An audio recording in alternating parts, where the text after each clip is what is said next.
جو چار بڑے 5 بلکہ ان کے دور میں بنے. اب وہاں بجلی بھی نہیں بن رہی, پیسے بھی ہم دے رہے ہیں جس کو کیپیسٹی پیمنٹس کہتے ہیں. ہم یہ قوم اپنے ٹیکس کے پیسے سے ان کو کیپیسٹی میں پیمنٹس کے پیسے دے رہی ہے, لیکن وہ بجلی نہیں بنا رہے کیونکہ انہوں نے امپورٹڈ فیول کے اوپر بنائے تھے, LNG کے اوپر اور کوئلے کے اوپر. ساہیوال جیسی جگہ پہ انہوں نے کوئلے کے اوپر ایک جو پلانٹ بنایا ہے پاور جنریشن کا. آپ سوچیں کہ وہاں سارے کراچی سے سارا کوئلہ ادھر ٹریول کر کے آتا ہے ساہیوال. یعنی جس نے بھی یہ بنایا ہے اسی کو جیل میں ڈالنا چاہیے کہ کیا سوچ کے بنایا تھا. ماحولیات کے اوپر علیحدہ اس کا جو اثر ہے, اور دوسرا اتنی دور باہر سے امپورٹ کر کے کوئلے کیا, اور اس کی قیمت کتنی ہے, کس قیمت پہ وہ بجلی بنا رہا ہے. تو آج ان کے پاس نہ کوئلے کے لیے پیسے ہیں نہ LNG کے لیے پیسے ہیں. نتیجہ یہ ہے کہ اب یہ پلانٹ چل نہیں رہے جس کی وجہ سے لوڈ شیڈنگ ہے. تو میرا پھر سے سوال ہے کہ اتنی محنت سے آپ نے سازش کی, بیرون ملک کے ساتھ مل کے, یہاں لوگوں کے ساتھ مل کے, غداروں کے ساتھ آپ نے یہ سازش کی, اور آج لوگ آپ سے یہ سوال پوچھ رہے ہیں کہ جب آپ یہ سازش کر کے آ گئے تو اب کہہ رہے ہیں کہ جی یہ سارا کچھ عمران خان اور PTI نے کیا ہے. تو اگر ہم نے یہ کیا تو ہمیں رہنے دینا چاہیے تھا. آج ہم ذمہ داری لیتے ہیں اس چیز کی. ہم بھی IMF کے پروگرام میں تھے, 3.5 سال ہم IMF کے پروگرام میں تھے. کیا ہمیں نہیں وہ IMF کہہ رہی تھی کہ یہ قیمت بڑھاؤ, یا تیل کی قیمت اتنی کرو, یا بجلی کی قیمت اتنی کرو, یا ڈیزل کی. تو ہم تو پریشر بھی لے رہے تھے.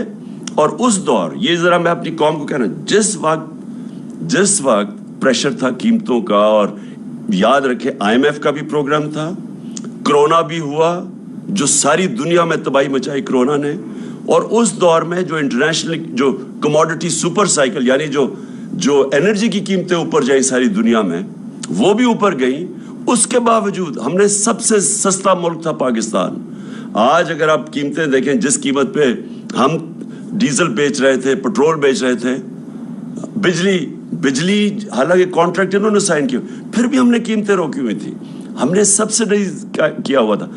ہم نے پیٹ کاٹ کے ڈیزل اور پٹرول کو اور بجلی قیمت نہیں بڑھنے دی. IMF پریشر برداشت کیا کیونکہ ہمیں پتا تھا کہ لوگوں کے حالات کیا ہیں. ہمیں پتا تھا کہ ایک انٹرنیشنل عذاب آیا ہوا ہے. کون سی قیامت آئی کہ آج سارا کچھ آسمانوں پہ چلا گیا. جو قیمتیں انہوں نے بڑھائی ہیں 2.5 مہینوں میں, ہمارے 3.5 سال میں اتنی قیمتیں نہیں بڑھی. کوئی چیز لے لیں, آٹا لیں, گھی خاص طور پہ لیں, یہ ڈیزل اور پٹرول, بجلی کی, ابھی تو لوگوں کو بجلی کے بل آنے ہیں. تو بجائے لوگوں کو ان کی دکھ درد سنیں اور کوشش کریں کسی طرح اپنا ذہن استعمال کریں, سوائے اپنی چوری بچانے کے لیے اور NRO لینے کے لیے ذہن استعمال کریں کہ کیسے آپ لوگوں کا بوجھ کم کر سکتے ہیں. بجائے وہ کرنے کے آج ان کو ٹیئر گیسنگ کی ہے, دہشت پھیلائی جا رہی ہے, ڈرایا جا رہا ہے لوگوں کو. میری آج اپنی ساری قوم سے ایک ہی آپ سب کے لیے درخواست ہے, اپیل ہے کہ دیکھیں, ایک پرامن احتجاج ہم سب کا حق ہے. یہ ہمیں جمہوریت ایک حق دیتی ہے, ہمارا آئین حق دیتا ہے. ہمارے جب نے 25 کو جب احتجاج کیا, 25 مئی کو, انہوں نے جس طرح کا ظلم کیا لوگوں کے اوپر, فیملیز پہ, گھر میں رات کو 2-3 بجے گھس کے خواتین کو جس طرح انہوں نے چادر اور چار دیواری کو, ہماری روایت کو پیچھے رکھ کے جس طرح انہوں نے کیا, اس کی میں مارشل لاء میں تو شاید ایسا ہوتا ہو, کسی جمہوریت میں میں نے ایسے نہیں دیکھا. میں نے جنرل مشرف کی آمریت کے اندر, وہ بھی ملٹری ڈکٹیٹر تھے, میں نے اس میں اس طرح کا ظلم نہیں دیکھا جو انہوں نے کیا 25 کو. اور اب ہم پھر تماشا دیکھ رہے ہیں. یہ کر کیا رہے ہیں؟ سنبھالی ان سے معیشت سنبھالی نہیں جا رہی, قیمتیں ان سے روکی نہیں جا رہی, باہر پھر رہے ہیں ہاتھ پھیلا کے. وہ ان کی مدد جس طرح کر رہے ہیں, جس طرح میں نے کہا کہ وہ کوئی بھی فری لنچ نہیں ہوتا, یعنی کوئی مفت میں آپ کی مدد نہیں کرتا, وہ کوئی نہ کچھ آپ سے مانگ رہے ہیں. ان کو بھی خوش کرنے کے لیے انہوں نے ہماری نیشنل سیکیورٹی کو کمپرومائز کرنا ہے, وہ بھی اب دیکھتے رہے. تو اب اگر ان کا خیال ہے کہ صرف ظلم کر کے اور تشدد کر کے کسی طرح لوگوں کو کنٹرول کریں گے. ایسے لوگ کنٹرول نہیں ہوں گے. ابھی مہنگائی جہاں تک ہمیں پتہ ہے جولائی میں اور بڑھنی ہے, کیونکہ انہوں نے جولائی میں جو LNG تھی وہ نہیں آ رہی. اب ان کے پاس جو یہ سمجھ رہے تھے کہ یہ باہر سے چیزیں, یہ فیول خرید لیں گے, یہ کوئلہ یا LNG, وہ ان کے پاس وہ وسائل نہیں ہے, کیونکہ قیمتیں اوپر چلی گئی ہیں. لہٰذا میں آج اپنی ساری قوم کو کہہ رہا ہوں کہ میں 2 تاریخ کو ہفتے کی شام کو اسلام آباد میں انشاءاللہ ایک تاریخی ہم کریں گے پروٹیسٹ, پرامن, جو ہمیشہ ہم کرتے ہیں پرامن پروٹیسٹ. ہم سارے شہروں کے اندر بھی اب لوگوں کو کہہ رہے ہیں کہ پروٹیسٹ کریں. پشاور, لاہور, کراچی, ملتان, کوئٹہ, جتنے ہمارے بڑے شہر ہیں ادھر بھی ہم پروٹیسٹ کر رہے ہیں, اور ہم یہاں پریڈ گراؤنڈ پہ کریں گے. میں یہ چاہتا ہوں کہ ایک زندہ قوم بن کے ہم سارے ان پروٹیسٹ میں شامل ہوں. ہم توڑ پھوڑ نہ کریں کیونکہ اپنے ملک کو ہی نقصان پہنچتا ہے, لیکن پرامن احتجاج ہم سب کریں بتانے کے لیے کہ ایک جمہوریت میں یہ ہمارا حق ہے اور حکومت کا فرض ہے کہ وہ لوگوں کی آواز سنیں. حکومت ڈنڈے سے کبھی بھی جمہوریت نہیں چلتی. حکومت اگر ڈنڈے برسائے گی اور ٹیئر گیس کرے گی, جمہوریت ایسے نہیں چلتی. جمہوریت چلتی ہے اخلاقی قوت سے, جسمانی قوت سے جمہوریت نہیں چلتی. وہ ڈکٹیٹرشپ چلتی ہے, وہ بادشاہ سے چلتی ہو. جمہوریت چلتی ہے اخلاقی قوت سے. اس گورنمنٹ کو بتانا پڑے گا کہ کیا طریقہ ہے ان کا, اس قوم کو جو ایک دم آپ نے یہ سازش کر کے, اور سازش کر کے انہوں نے سب سے پہلے پاکستان میں ایک سیاسی بحران پیدا کیا. سری لنکا کے اندر پہلے معاشی بحران آیا, پھر سیاسی بحران آیا. پاکستان کے اندر پہلے سیاسی بحران پیدا کیا گیا سازش کر کے, جب ملک بالکل ٹھیک چل رہا تھا. ہماری پوری پلاننگ ہوئی تھی, جس طرح میں نے کہا ہم نے روس سے تیل لینا تھا, ہم نے ہندوستان کی طرح اپنے لوگوں کے اوپر بوجھ نہیں پڑنے دینا تھا جو دنیا عالمی منڈی میں تیل مہنگا ہوا ہے. ہمارا پورا پلان بنا ہوا تھا. انہوں نے پہلے ہماری گورنمنٹ پہلے سازش کی, ڈی سٹیبلائز کیا ملک کو, بحران پیدا کیا. اس کے بعد یہ معاشی بحران آیا اور یہ اب ان کے کنٹرول میں نہیں ہے. اور میں واضح کر دوں پھر سے, میں نے اور پھر شوکت ترین کو بھی میں نے کہا کہ نیوٹرلز کو بتاؤ کہ بڑا اچھا آپ نیوٹرل بننا چاہتے ہیں, لیکن یہ یاد رکھیں کہ ملک بہت بڑی قیمت ادا کرے گا اس یہ جو اب پولیٹیکل ڈی سٹیبلائزیشن, یہ جب سیاسی بحران آئے گا, اس کی ملک قیمت ادا کرے گا. اور ان سے مجھے پتا تھا نہیں سنبھالا جانا, کیونکہ شہباز شریف کی تو ساری ڈیولپمنٹ اشتہاروں میں ہوتی ہے. صحافیوں کو پیسے دے دیے, PR کر دیے, کبھی 50 ارب کے اس نے اشتہار دیے, اس کے اوپر ہوتی ہے. یہ جو ایک دنیا کے اندر کرائسس آئے جو ہم بڑی مشکلوں سے نکل رہے تھے اس میں سے, اور نکلتے گئے. اللہ کا کرم ہے, جس طرح ہم کرونا سے نکلے, دنیا مثال دیتی ہے پاکستان کی. ہم نکلتے جا رہے تھے اور ہمیں پتا تھا کہ اگر ایک دفعہ سیاسی بحران آیا یہ ہونا ہے, کیونکہ ان کی تو نیت ہی کبھی نہیں تھی, نہ ان کی صلاحیت تھی ملک کو بحران سے نکالنے کی. ان کو تو ہمیں پتا تھا یہ کس لیے آ رہے ہیں, وہ انہوں نے کر دیا. 1100 ارب روپیہ اپنا انہوں نے معاف کروا لیا. 1100 ارب روپیہ, اس کا آدھا بھی اگر ہم سبسڈائز کر دیں تو لوگوں پہ بوجھ نہ پڑے. 500 ارب کی اگر ہم سبسڈی دے دیں اس وقت بجلی اور تیل پہ, ہم روک سکتے ہیں یہ جو پریشر پڑا ہوا ہے عوام پہ. لیکن وہ پیسہ ہضم کر گئے ہیں اور سارا بوجھ انہوں نے عوام کے اوپر ڈال دیا.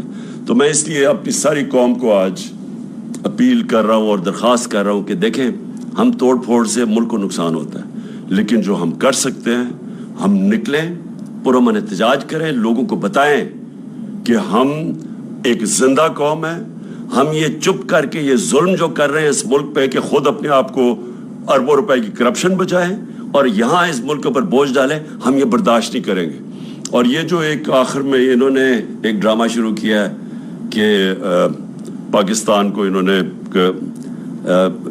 نکالنے کے لیے کوئی احسن اقبال نے کوئی ڈرامہ شروع کیا ہے کہ ہم اکانومی کو کیسے ریوائیو کریں گے.